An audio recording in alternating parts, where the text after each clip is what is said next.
하나님의 말씀 보겠습니다. 레위기 8장입니다.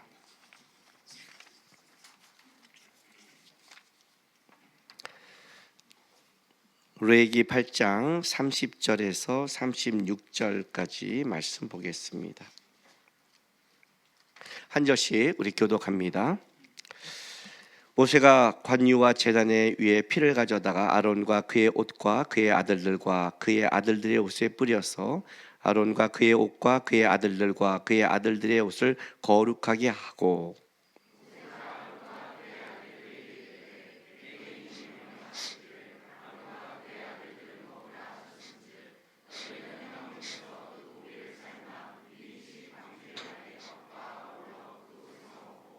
고기와 떡의 나머지는 불사를 지며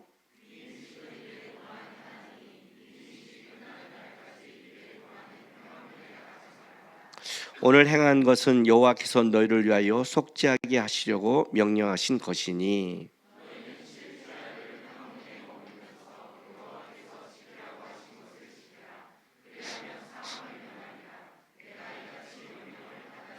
함께 있습니다.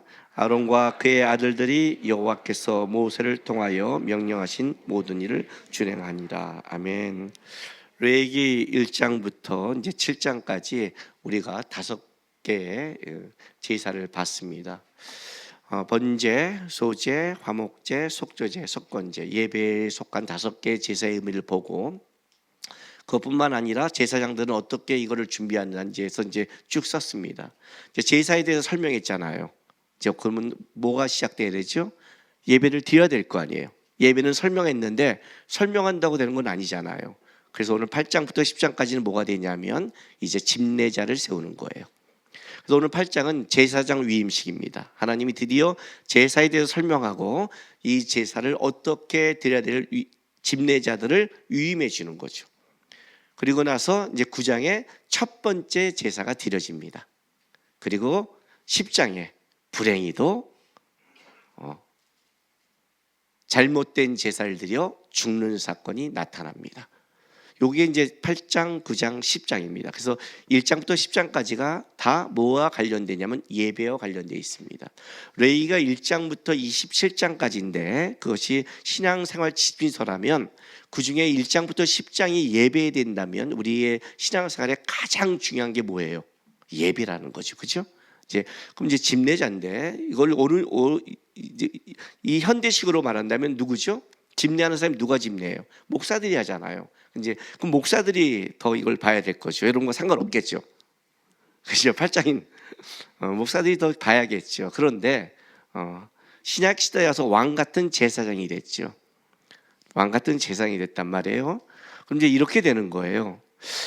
제사를 9장의 첫 번째 예배를 드리는데 첫 번째 예배를 그냥 드리는 게 아니라 예배를 가르치고 예배를 드리기 전 사이에 제사장을 위임할 때 이렇게 준비해라고 가르친 거죠.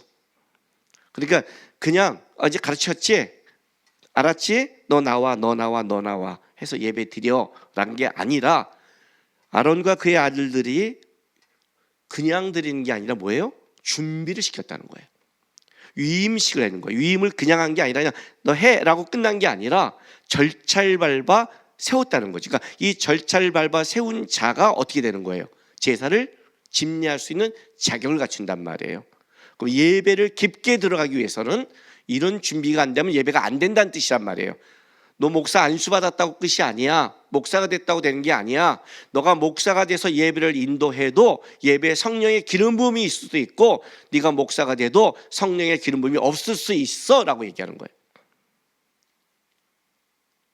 그러면 이건 목사만 얘기하는 게 아니라 뭐예요?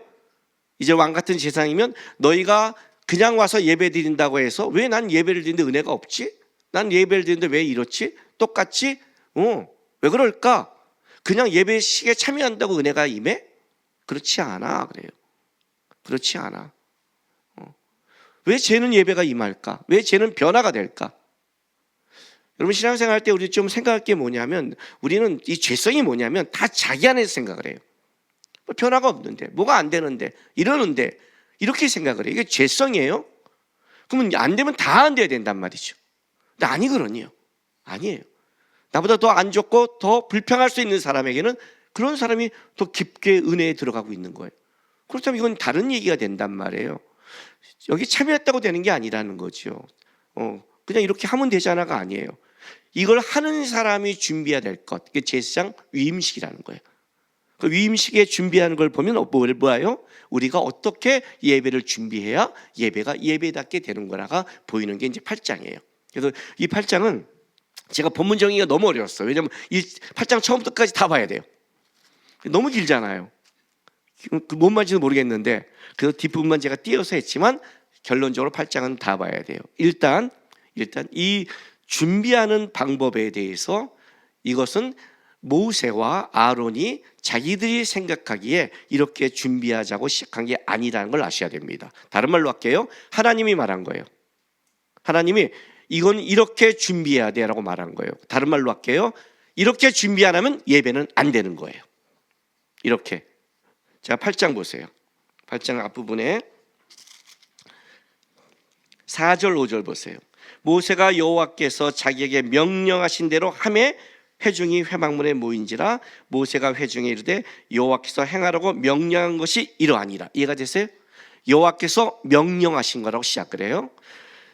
13절 다 찾아보긴 그렇고 모세가 또 아론과 아들들 데려다가 그들에게 속옷을 입히고 띠를 띠고 관을 씌웠으니 여호와께서 모세에게 명령하신 것과 같았더라. 그렇게 나가죠?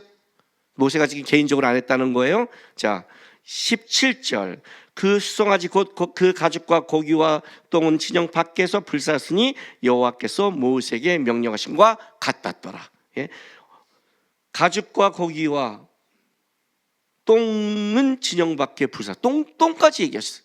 똥도 거룩해. 이해가 되세요? 어디까지 하나님이 섬세하게 지금 얘기한 줄 아시겠죠? 하나 더 볼까요? 17절. 21절 물로 내장과 정강이를 씻고 모세가 그 순양의 전부를 제단 위에 불사르니 이는 향기로운 냄새를 위하여 드리는 번제로 여호와께 드리는 화제라. 여호와께서 모세에게 명령하신 것 같았다. 이게 계속 나와요.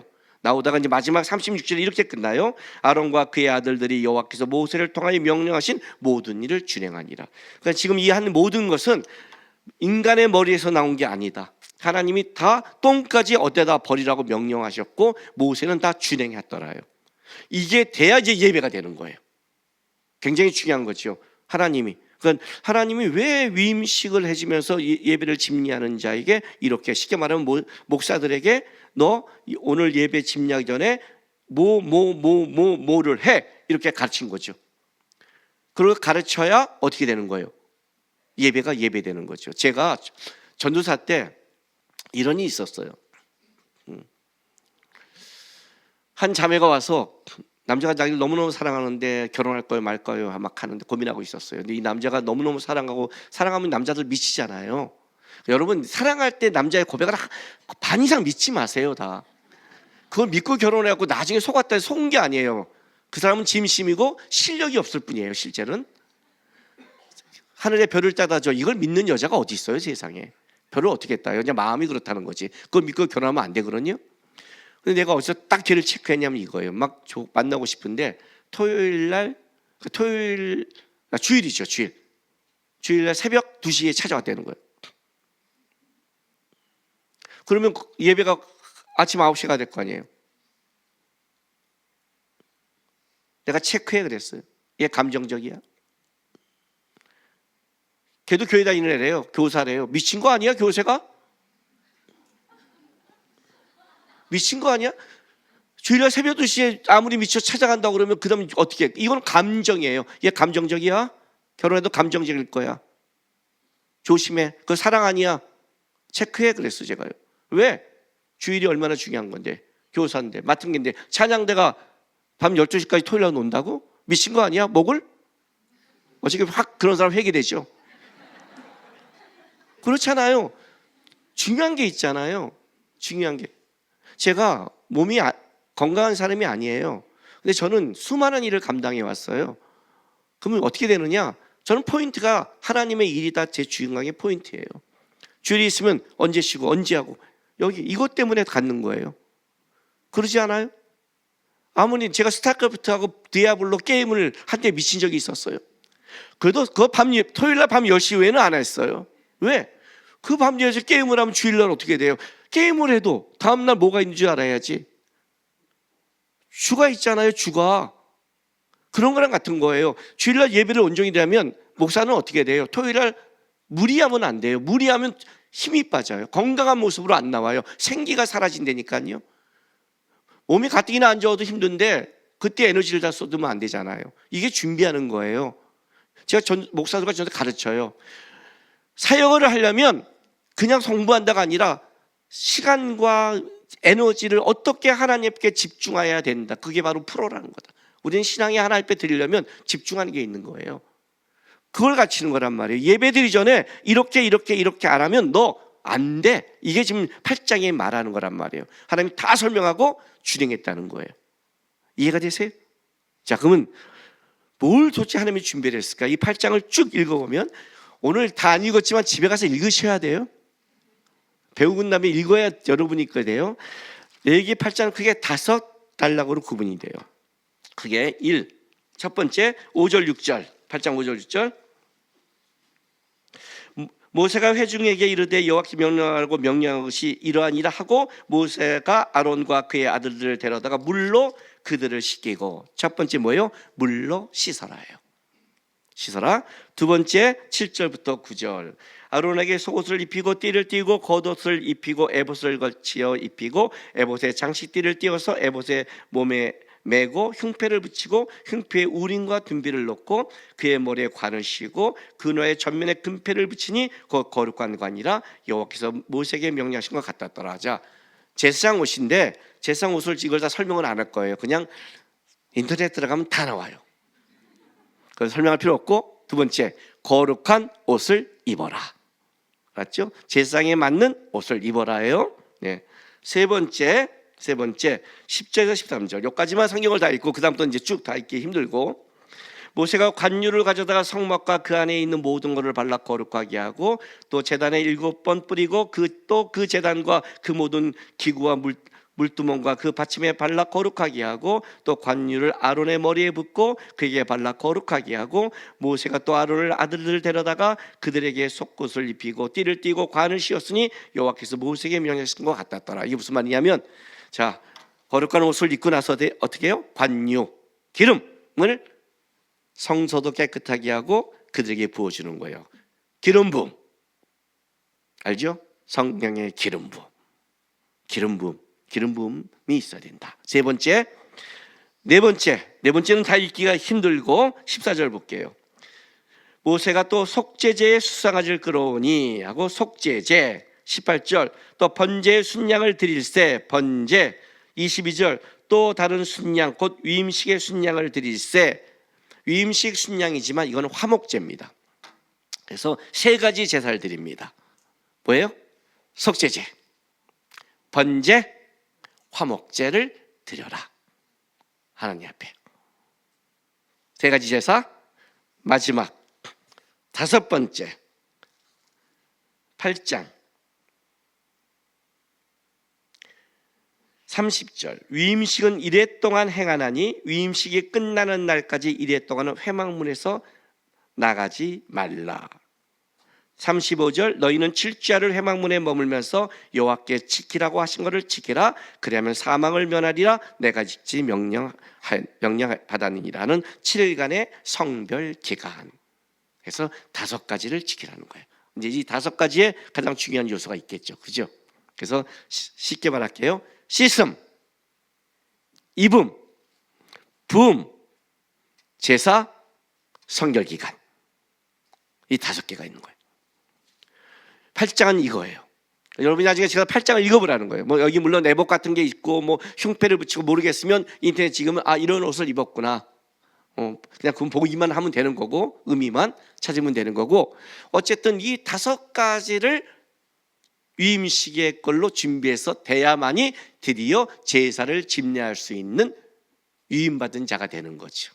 다른 말로 한다면 여러분도 예배 안에 들어가서 봉사를 하고 예배팀과 성가대 다 찬양대, 이것도 하나의 위임받은 건데, 하여튼 이 본질적인 것, 여기를 보면 하나님이 원하시는 본질적인 게 뭐가 있냐를 보는 거란 말이에요. 이 5가지를 통해서 찾아가는 거죠. 첫 번째 하나님께 나오는 첫 번째 준비, 첫 번째 뭐예요? 물로 씻음. 씻는다. 느낌 오죠? 여러분이 뭐 할 때 깨끗이 씻어. 왜 씻어요? 꿉꿉해서? 응? 물론 가끔 저도 그런 게 있어요. 우리 남자 중에서도 너 놀러 가서 같이 있다 보면 나와 그러면 안 나와요. 1시간씩 씻어요. 내가 볼 땐 씻기 전과 후가 똑같은데 왜 씻는지를 모르겠어요. 그런 사람이 있어요. 저는 똑같아요. 그거는 결벽증 같아요. 1시간 가서 씻는 것은 깨끗한 게 아니라 결벽증 같아요, 제가 볼 때는. 근데 어쨌든 씻는다는 건 뭐예요? 여러분, 안 씻는 사람이 좋아요? 씻는 사람이 좋아요? 네. 남자들 잘 들어두세요. 특히 이건 2부 청년 때 할 말이 되는데, 가장 여자들이 접근하기 힘든 사람이 안 씻는 사람이에요. 중요해요. 집에 가면 좀 씻으세요. 남자들도, 결혼한 사람들도. 진짜 안 씻는 남자 더럽게 많아요. 안 씻는 남자보다 더 무서운 건 안 씻는 여자예요. 저는 여자는 항상 깨끗하다는 환상을 갖고 있었는데 여자 기숙사가 더 더럽더라고요. 여자분들 씻으세요. 씻어야 되는 거예요. 우리 장모님한테 제가 사랑받은 비법이 가자마자 씻는 거였습니다. 씻는 자를 사랑받습니다. 주님도 씻으라고 그럽니다. 근데 이 씻는 게 모욕한다는 의미가 아니죠. 여기서는요. 물론 모욕도 씻어야죠. 근데 우리가 씻으면서 뭘 씻는 거예요? 마음을 씻는 거죠. 왜 씻어야 될까요? 왜 씻어야 될까요? 집에 들어갈 때 좀 남편들도 씻고 들어가고 아내도 한번 씻고 들어가 보세요. 들어갈 때 내가 이렇게 바쁜데, 내가 이렇게 힘들게 살았는데 딱 집에 가더니 당신은 뭐 한 거야? 하지 말고 내 밖에 거, 스트레스, 분노, 내가 주장하고 싶은 거, 내 거룩한 가정을 위해 그래 씻어내자 한번 좀 하나님 앞에 순수하게 사랑하는 마음으로 들어가자 좀 하시고, 아내들도 남편 들어올 때 좀 씻으세요. 내가 얘가 그렇게 힘들고 어렵고 이러는데 이놈은 생뚱생뚱 들어온 것 같고 회식하고 들어온 것 같고 하지 마시고 좀 내가 하나님 앞에 씻으세요. 이 씻는다는 게 뭐냐면 굉장히 중요해요. 씻지 않으면 뭐예요? 순수한 마음이 안 생기는 거예요. 하나님 앞에 나올 때 첫 번째 너가 해야 될 게 뭐냐? 너의 마음을 점검해야 되는 거예요. 우리 안에는 너무 불순물이 많아요. 순도가 낮아요. 그 무슨 말이냐면 예배는 너의 소원을 이루는 도구가 아니라는 거예요. 우리는 하나님이 앞에 나오고 하나님은 우리를 도우시고 역사하니까 우리는 하나님을 뭘로 하냐면 샤머니즘이 돼버렸어요. 그죠? 제가 제일 싫어하는 기도가 이거죠. 보호자를 흔드는 기도. 이런 말 하시잖아요. 옛날 기도할 때 하나님의 보호자를 흔드는 기도. 여러분, 누가 와서 내가 안 될 의자를 흔든다고 생각해 보세요. 저는 카메라 안 놔둬요. 이건 미친 거예요. 그죠? 왜 의자를 흔들어? 막 해달라는 거죠. 욕심이란 말이에요. 이 안에 들어올 때 우리 욕심이 가득한 거예요. 자기가 가득해. 그러면 일단 안 돼요. 여러분, 사람과 사람을 만나도요, 가장 이 사람과 친해지는 방법은 뭐죠? 경청이에요. 경청은 뭐냐? 내 의도와 내 생각보다 당신의 의도와 생각을 먼저 듣겠다는 자세예요. 듣지 않고 나를 아는 사람은 뭐가 되냐면 고집스러워져요. 그건 옳다, 아무리 옳을수록 더 무서워. 차라리 틀리면 나중에 아이고 내가 틀렸냐고 겸손을 배우는데 옳으니까 겸손을 더 안 배워요. 인간은 절대 100% 옳지 않거든요. 근데 듣는 거예요. 듣는 거 굉장히 중요한 자세거든요. 그래야 내 속을 보는 거예요. 하나님 앞에 나올 때 가장 주는 게 뭐예요? 듣는 거예요. 듣는 거. 갖고 와서 주장하려는 게 아니란 말이죠. 그래서 예배 나올 때 첫 번째는 뭐냐? 씻는 거예요. 하나님, 나 깨끗한 자 아닙니다. 내 마음이 더럽습니다. 내 일주일 동안 살아온 게 깨끗하지 않습니다. 욕심대로 살았습니다. 그죠? 또 용서 못하는 마음도 있고 싸우다 있잖아요. 다 자기 마음에 자기가 붙잡고 있는 마음, 그 마음을 뭐예요? 씻는 거예요. 먼저 씻어라요. 씻어라. 두 번째 뭐예요? 거룩한 옷을 입어라. 입어라. 자, 어떻게? 에베소 4장 22절 보세요. 에베소서 4장 22절에서 24절 읽어줄게요. 너희는 유혹의 욕심을 따라 썩어져가는 구습을 따르는 옛사람을 벗어버리고 오직 너희의 심령을 새롭게 되어 하나님을 따라 의와 진리의 거룩함으로 지으심을 받은 새 사람을 입어라 그래요. 거룩한 옷을 입어야 되거든요. 옛사람의 옷을 벗어버리고 거룩한 옷을 입으라는 거예요. 썩어져 가진 세상의 생각을 옷을 벗어버리고 의와 진리 하나님의 옷을 입으래요. 그럼 의와 진리의 옷이 뭘까 도대체? 뭘까? 로마서 13장 12절에서 14절. 밤이 깊고 낮이 가까웠으니 그러므로 우리가 어둠의 일을 벗고 빛의 갑옷을 입자. 낮에는 단정히 행하고 방탕하거나 술 취하지 말며 음란하거나 호색하지 말며 다투거나 시기하지 말고 오직 주 예수 그리스도로 옷 입고 정욕을 위하여 육신의 일을 도모하지 말라. 어떤 옷을 입어요? 그리스도의 옷을 입어라 그래요. 그리스도의 옷. 그리스도의 옷. 여러분 있잖아요. 그리스도의 옷이 뭐지? 내가 쉽게 하나 설명해 줄게요. 앞으로 여러분 쇼핑을 하거나 지하철 타거나 택시를 타거나 버스를 타거나 직장에 갈 때 이렇게 한번 가보세요. 여기다가 십자가 마크 딱 달고요. 성경책을 두고 항상 다니세요. 자, 어떻게 될까요? 제가 청년 때 지하철 타고 갈 때 가방에 성경책을 꼭 넣잖아요. 성경책을 둔 순간 항상 속아야 돼요. 성경책을 가방에 넣어야 잠이라도 잘 수 있어요. 성경책을 무릎 위에 놓고 잔 적이 있었어요. 그랬더니 어떤 분이 깨우더라고요. 청년, 저 쳐다보는 나이 든 분이에요. 일어났죠. 성경책이 앞에 있으니까 이제는 깨워도 되래요. 그잖아요. 성경책 앞에 있는 애한테 깨우면 어떻게 안 해요?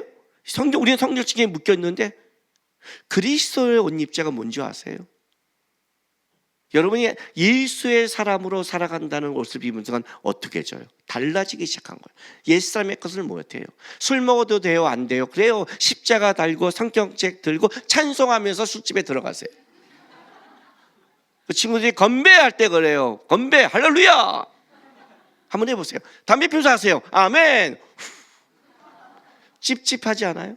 이게 걸린다면 그 논리의 옳고 그름을 통해서 뭔가 걸리잖아요. 남자들 아시잖아요. 예비군복 입으면 뭐가 되냐? 개가 된다. 깨끗한 양복을 입으면 신사가 된다. 옷은 직분을 상징한다. 옷은 그리스도로 옷 입어라. 그러면 어떻게 돼요? 그리스도를 생각해야죠. 말씀을 생각하고 하나님이 기뻐하는 걸 생각해야 될 거 아니에요. 어떤 거를 행할 때. 그렇지 않아요? 왜 이게 중요하냐? 그리스도의 옷이 마태복음 22장 11절에서 13절.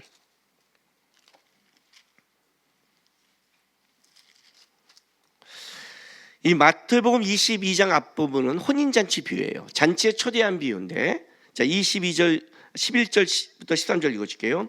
임금이 손님들을 보러 들어올 때 거기서 예복을 입지 않은 한 사람을 보고 이르되 친구여 어찌하여 예복을 입지 않고 여기 들어왔느냐 하니 그가 아무 말도 못하거늘 임금이 사람들에게 말하되 그 손발을 묶어 바깥 어두운 데 내던지라 거기서 슬피며 이를 갈게 되리라 하니라. 거룩한 예복은 그리스도의 옷은 만약 그 옷을 입지 않으면 천국에 못 들어가는 거예요. 이거 혼인잔치예요, 여러분. 어떤 사람이 잔치를 초대했는데 사람이 오니까 나가서 어떻게 돼요? 다 데려오래요. 근데 예복을 입어야 되는 거예요. 예복. 거룩한 옷을 입지 않으면 어떻게 돼요? 잔치 자리에서 쫓겨나는 거예요. 예배 자리에 못 들어오는 거예요, 여러분. 중요한 거예요. 그 예복은 어떻게 만들어지느냐? 요한계시록 19장 7절 8절 읽어줄게요. 마지막 이제 어린 양의 혼인잔치입니다. 요한계시록 19장은 어린 양 혼인잔치예요. 7절 우리가 즐거워하고 크게 기뻐하여 그에게 영광을 돌리세 어린 양의 혼인기약이 이르렀고 그의 아내가 자신을 준비하였으므로 그에게 빛나고 깨끗한 세마포 옷을 입히도록 허락하였으니 이 세마포 옷은 성도들의 옳은 행실이로다. 자, 우리가 천국에 가면 우리가 신부가 되고 하나님 예수님이 신랑이 돼서 혼인잔치라는 거죠. 들어가죠. 그죠? 들어가는데 예복을 입어야 돼요. 세마포 예복을, 거룩하고 깨끗한 예복을 입는데, 예복은 어떻게 만들어진다? 성도들의 옳은 행실이다. 옳은 행실, 윤리 도덕으로 바른 게 아니라 성도들의 그리스도가 원하는 삶을 살아가는 것이 우리의 예복을 입히는 거예요. 한번 생각해 보세요. 여러분, 예복 어디까지 짰나요? 혹시 장갑만 짠 거 아닌가요? 장갑만 짜고 여기는 너무 창피하지 않을까? 예복이 혹시 비키니여도 좀 부끄러울 것 같은데, 예복을 어디까지 짰을까? 내가 그리스도로 살아가는 삶이 나의 예복을 짜는 거라는데, 여러분이 주일날 와서 하나님께 예배를 드리고 거룩하게 살아가는 게 오늘 예배에 짠 거예요. 옷을 짜고 있는 거란 말이에요. 지금 다음부터 이제 주일날 예배에 빠지면 이게 풀어지겠죠, 그죠? 겁나지 않으세요? 장갑만 끼고 결혼식에 들어간다, 창피하지 않으세요? 신랑이 있는데 여러분, 신부가 들어오는데 드레스를 입었는데 배꼽 뒤야, 여기는 없어. 너무 끔찍하지 않겠어요?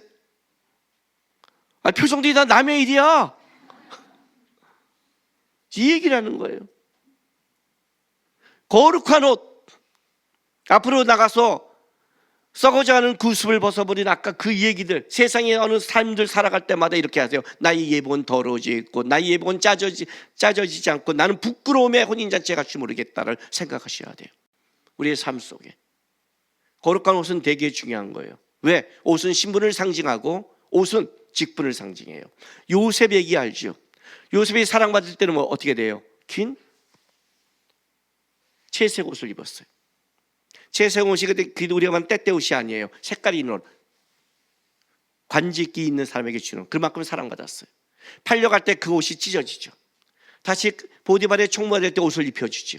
보디발 아내가 다시 붙잡을 때 옷이 또 벗겨지죠. 요셉은 옷이 벗겨질 때와 입혀질 때 그 신분과 삶이 달라졌어요. 마지막에 바로가 입힐 때 그는 완벽한 총리의 옷을 입고 힘을 가져요. 마찬가지예요. 우리가 하나님 나라 갈 때 우리는 거룩한 예복을 입어요. 그 거룩한 예복은 그리스도의 옷이고, 그 그리스도의 아름답게 우리에게 짜지는 것은 뭐예요? 그리스도의 옳은 행실, 하나님 예수를 바라보며 살아가고 애쓰는 삶, 거룩하려고 지르는 삶, 그 삶이 우리에게 거룩한 옷을 입히는 거예요. 그러니까 이거죠. 예배에 들어올 때 먼저 너의 마음이 순수한지 씻어라요. 그리고 뭐예요? 너가 옛사람의 것을 입고 있는지, 옛사람의 것을 나오는지를 벗어버리고, 여기에 들어올 때는 어떻게 해요? 그리스도로 옷 입어야죠. 주님의 바라봅니다. 나는 예수 그리스도의 자녀입니다. 교만 세상에서 굉장한 간직을 갖고 있다 할지라도 여기에 들어올 때는 그 옷은 벗어야 해요. 더러운 옷이에요. 세상에 관직이 통하는 옷이 아니란 말이에요. 뭐예요? 그리스도만 바라보는 옷을 입어야 돼요. 세상에서 내가 힘들고 어렵고 열등하더라도 여기 올 때는 아니에요. 나는 그리스도의 옷을 입는 거예요. 여기 와서 내가 세상 것으로 우위가 있다, 세상 걸 열등하다는 것은 다 세상의 옷을 입었기 때문에 문제가 되는 거예요. 지금 그 얘기하는 거예요. 거룩한 옷을 입어라. 세 번째, 기름 부음. 기름 부음이 뭐예요? 성령의 임재죠. 자, 우리 이런 말 하잖아요. 내가 이거 질문 되게 많이 받는 거거든요.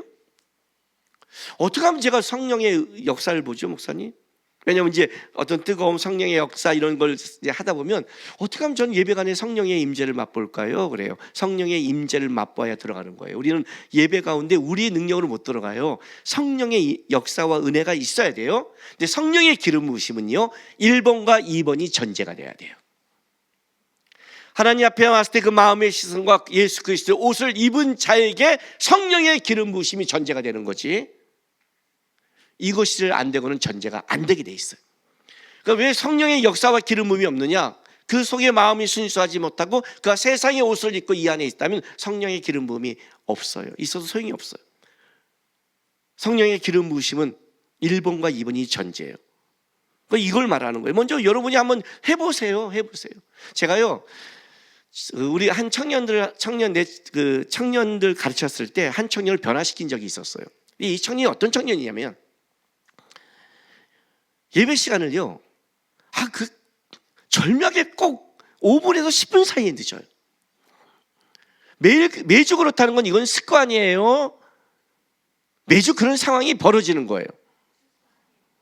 찬양대만 훌륭하네요. 그죠? 이건 가끔 뭐라도 이건 습관이죠. 그래서 제가 걔한테 너는 평생 아마 깊은 은혜를 못 볼 거야 그랬어요. 왜요? 너가 나를 만난다고 치자. 너가 어떤 사람을 만난다고 치자. 너가 어떤 사람을 매번 만날 때마다 그 사람이 너한테 매번 5분씩 늦게 와. 너 그 사람과 마음이 어떻겠니? 그 사람을 존중하겠니? 아니요. 똑같은 거야. 너 인생에 1년에 9시간만 하나님 앞에 들여서 변화된다면 할래 안 할래? 9시간 드릴만 하죠. 그죠? 예배 10분 전에 나와 그랬어요. 52주예요. 한 9시간 돼요. 그 차이. 예배 5분 후에 시작하고 임재가 부름이 시작됐는데 이곳에 오셔서 이곳에 앉으셔서 이곳에 드리는 예배를 받아주셔서 탁 드리고 그리고 드리고 앉았는데 그 사람은 그 이곳에 그 고백에 임재했는데 이곳에 다 끝난다고 딱 와서 앉아서 이제 찬송해 보세요. 5분만 와서 조금 하나님 앞에 숨을 고르고 5분만 너가 뭘 보냐 앉아서 뭘 해야 돼요. 주님 헐레벌떡 달려왔습니다. 제 마음 더럽습니다. 다시 예수님 바라봅니다. 도와주세요 하고 한번 예배에 들어가 봐. 그리고 이곳에 오셔서를 그렇게 하면 1년만 해봐. 네 안에 어떤 일이 벌어지는가. 예배가 진짜 어떻게 되는가. 예배가 달라질걸 그랬어요. 은혜가 달라질걸. 성령의 기름 부으심은 1번과 2번이 전제되지 않고는 기름 부음이 없는 거예요. 그래서 세 번째가 기름 부으심이에요. 자, 이 기름 부음까지 있어요. 이제 뭐가 됐냐? 이제 상태가 됐어요. 그죠? 상태가 된 거예요. 내가 날 깨끗이 씻었고 거룩한 옷을 그리스도의 옷을 입었고 이제 성령의 은혜 속에 들어갔어요. 그럼 이제 어떻게 되냐? 제사 세 가지 제사를 준비하는데 이 세 가지 제사 첫 번째 14절 속죄제예요. 모세가 또 속죄제의 수송아지를 끌어오니 자 여기서 이제 속죄제는 뭘 말하냐면 이걸 말하는 거예요. 정결제라고 하는 게 옳아요. 정결제. 여러분 예배 때 가장 어려운 게 뭔지 아세요? 예배 때 가장 방해가 된 게 뭘까요? 내 남편? 나랑 부닥치는 사람? 지금 나랑 뭔가 이렇게 부닥치는 사람이 저기 있으면 예배 방해되겠죠. 그렇게 말하거든요. 나 저 집사님 때문에 저 사람 때문에 나 저 사람 때문에 일부 예배 못 드려. 2부가 이렇게 말하죠. 그죠? 우리는 그렇게 잠깐만 형태와 그런 걸로 보죠. 오늘 내가 뭐 무슨 일이 있어서 남편과 싸워서 이렇게 말하죠. 그게 아니에요. 그 싸우던 말던 누가 있던 예배가 안 될 수가 없어요. 어떤 때는 예배가 더 잘 돼요. 이건 제가 경험한 거예요. 어떤 때는 아무 문제가 없을 때 예배가 평이에요. 아무 문제가 없으니까 편하게 와서 예배 드려요. 근데 내가 부닥치는 사람이 있으니까 내가 더 주님께 집중하는 거예요. 더 집중하는 거예요. 그러니까 이건 말이 안 되는 거예요. 뭐가 문제인지 알아? 죄가 문제예요. 예배의 가장 방해는 죄예요. 죄란 하나님이 아니라 방향이 틀어진 게 죄라고 그랬죠. 빗나간 게 죄예요. 그러니까 저 집사님 때문에 내가 빗나가게 된 거죠. 원인은 그렇지만 저 집사님이 아니어도 나는 빗나가게 돼 있어요. 남편이 빗나가게 됐어요. 왜? 방향이 예수를 보지 않으니까 그게 문제예요. 실제는 그래요. 실제는 이 문제가 아니에요. 여러분 착각하지 마세요. 이 문제 때문에 더 집중할 수 있고 더 바라볼 수 있어요. 제가 가장 감격적인 예배가 뭔지 아세요? 내가 평생에 잊지 못하는 감격적인 예배. 우리 집이 쫄딱 망해갖고 완전히 짐이 다 밖에 나가서 텐트를 쳐놓고 집을 못 구해서 급하게 여관방 옆에 있는 한 평짜리 방에 급하게 가갖고 불사움 몇 개만 놔두고 부모가 막 찾을 때였어요. 그리고 부채꼴로 자고 있을 때 그때 주일 돼서 교회 가려고 그러는데 아버님이 교회 가지 마라.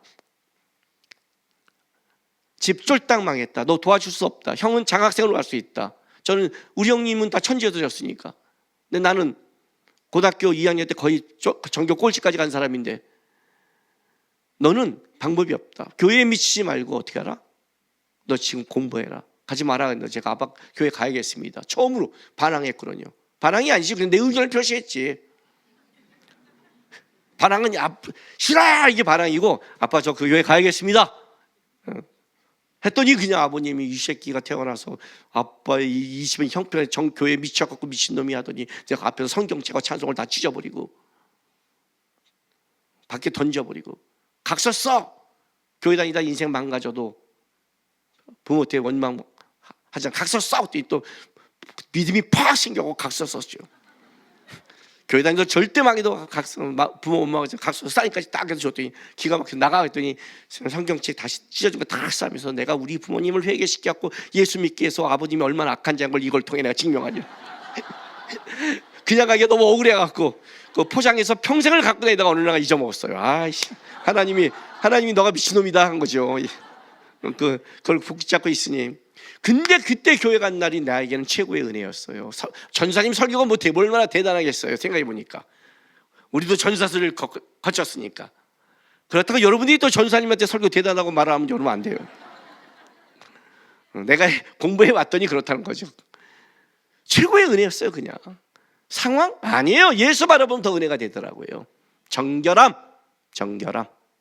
속죄제. 어떤 것이 이 안에 들어와도 그걸 붙잡지 않겠어 하는 마음. 먼저 속죄제를 드려라. 죄가 가장 문제다. 예배는 죄가 방해가 된다. 제거해라. 속죄제. 두 번째, 번제가 뭐예요? 헌신과 희생. 번제는 태우는 거. 네게 남아있으면 예배는 방해된다.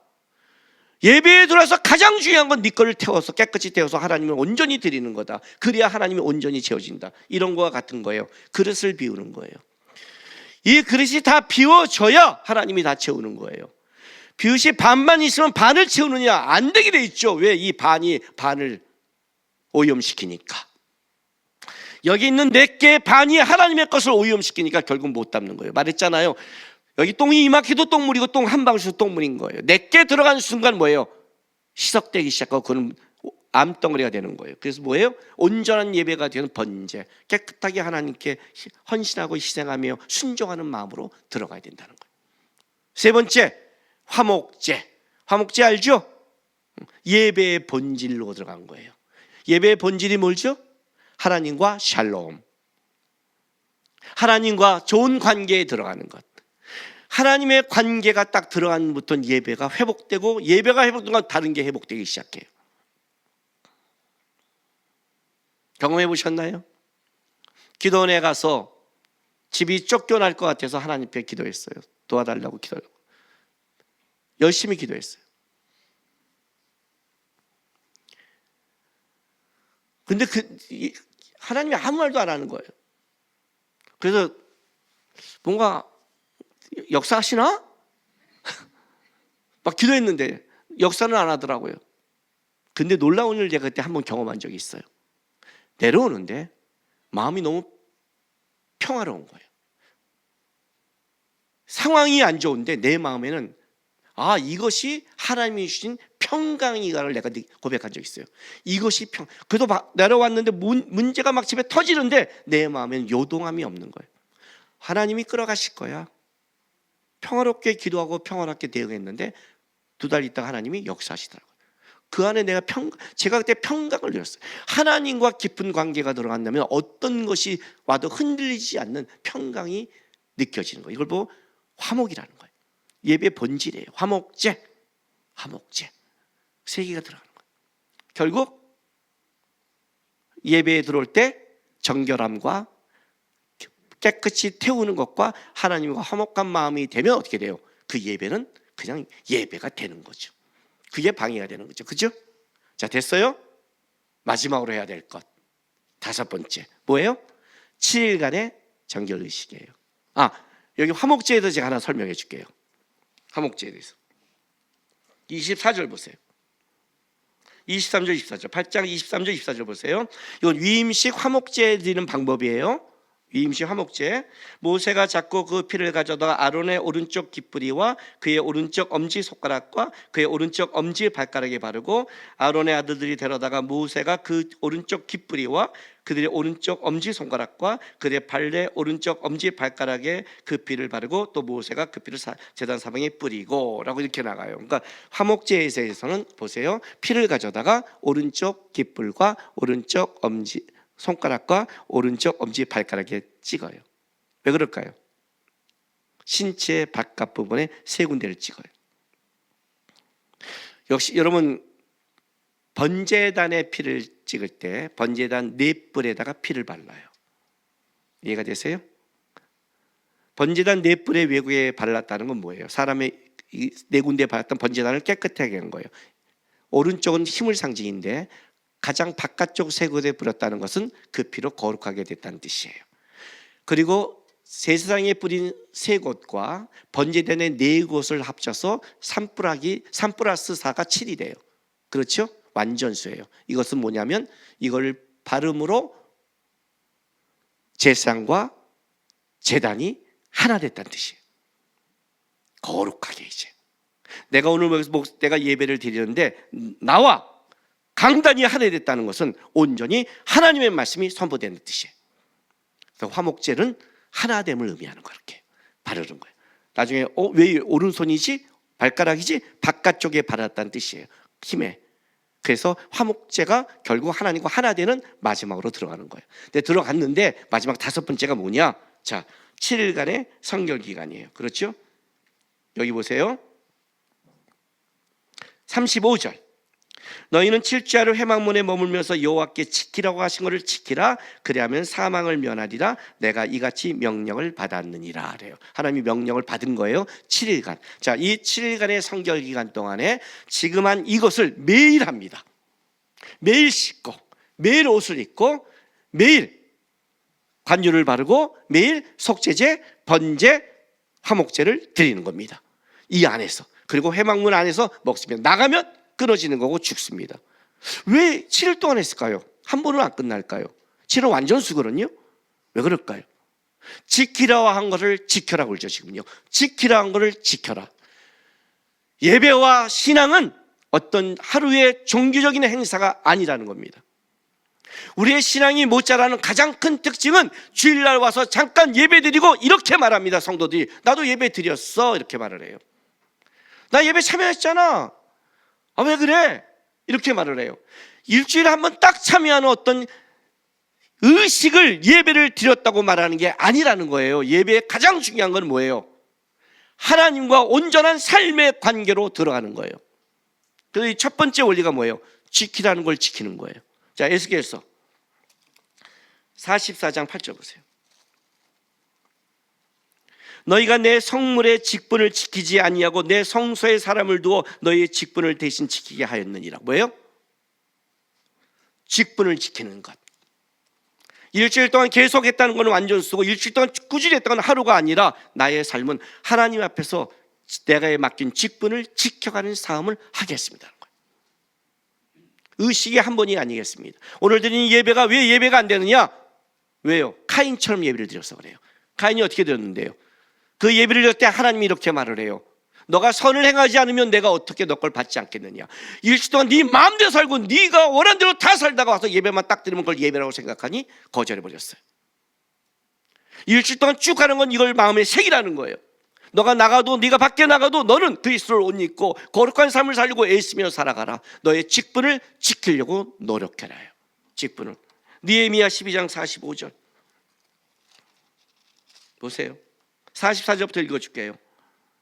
그날에 사람을 세워 곡간을 맡기고 제사장들과 레위 사람들에게 돌릴 것 곧 율법에 정한 대로 저제물과 처음 익은 것과 11조를 모든 성읍밭에서 거두어 그 곡간에 쌓게 하였노니 이는 유다 사람이 섬기는 제사장들과 레위 사람들로 말미암아 즐거워하기 때문이라. 그들은 하나님을 섬기는 일과 결례일에 힘썼으며 노래한 자들과 문지기들도 그러하여 모두 다윗과 그의 아들 솔로몬의 명령을 따라 행하였으니라고 그래요. 그들은 하나님을 섬기는 일과 결례일에 힘썼으며 뭐예요? 하나님의 섬기는 일에 애써라. 이거를 한 번의 의식으로 끝나거나 종교적으로 끝나면 안 된다. 그러면 깊어지지 않는다. 일주일 동안 매번 드리면서 반복시키자. 반복은 뭐예요? 습관과 삶이 되는 거죠. 이렇게 말하는 거예요. 세상에 나가고 살아가고 애쓰고 살아가도 너희가 지켜야 될 걸 지켜야 되고 힘써야 될 걸 힘쓰는 삶을 가르치는 거예요. 이게 예배를 드리는 제사장 위임식이었던 거예요. 그럼 이렇게 되는 거죠. 예배란 주일날 어느 날 갑자기 와서 1시간을 때우는 것을 예배라고 하지 않는다. 그리고 그 1시간 동안의 예배를 드리면서 왜 나는 변화가 없을까 하는가? 변화가 있는 자는 이런 자다. 하나님 앞에 나올 때 씻고 그리스도의 옷 입고 다시 붙잡고 성령의 기름과 이 성령의 은혜를 간구하고 정결하게 되며 나를 더 헌신하려고 노력하고 이 안에서 애쓰고 하나님과 화목을 목적으로 하며 단순한 이 한 시간의 예배로 끝나는 게 아니라 예배자로 살아가려고 애쓰는 마음을 가질 때 어떤 일이 벌어져요? 그때 온전한 예배와 온전한 하나님의 관계와 우리가 말하는 성령의 역사와 기름 부으심이 그에게 부어진다고 얘기하는 거예요. 이 사람을 세워놓고 나서 예배가 시작됐어요. 하나님이. 그럼 우리의 삶을 돌아봐야죠. 돌아봐야죠. 토요일 날 저녁이 되면 어떻게 해야 돼요? 한번 기도하세요. 토요일 날 밤에는 좀 각자 좀 기도 좀 하세요. 주일 날 예배하기 전에 저녁 때라도 가정 예배를 드린다면 그때 한번 드려보세요. 아니요, 다음 날 주일이니까 저는 다른 목요일 날 드릴까요? 하지 마세요.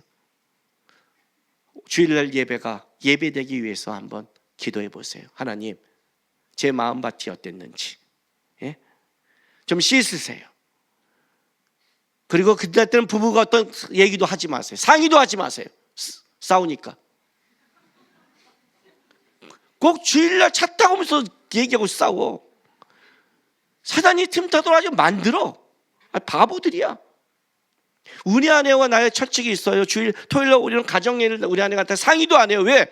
내 머리가 단데 뺏기기도 싫고 상의다 보면 세상께 들어오고 상의다 보면 의견이 달라질 수 있는데 토요일날 저녁 때는 얘기하지 말라고 그래요. 진짜 누가 죽는 급한 일 아니 있어 하지도 말라고 그래요. 왜요? 왜요? 준비하는 마음, 씻는 마음, 거룩한 옷을 입는 마음, 성령을 의지하는 마음, 이런 마음이 모여서 예배를 만들고 은혜가 있고 역사하는 거지. 막 바쁘다고 짐 없대서 살다가 뜬금없이 한 시간 예배 가서 은혜가 없다? 없는 게 당연하죠. 없는 삶을 살았는데 당연한 거예요. 그건요. 자기가 당연하지 않는데 은혜가 없다고 말하지 마세요. 한번 해보세요. 주님이 명령하신 거예요. 이렇게 하는 자에게 예배가 되고 은혜가 됐다고 주님이 명령하신 것 한번 마음에 새기고 토요일 밤에 기도해 보시고 한다면 주일날 예배가 더 큰 은혜가 역사가 임할 것입니다. 기도하겠습니다.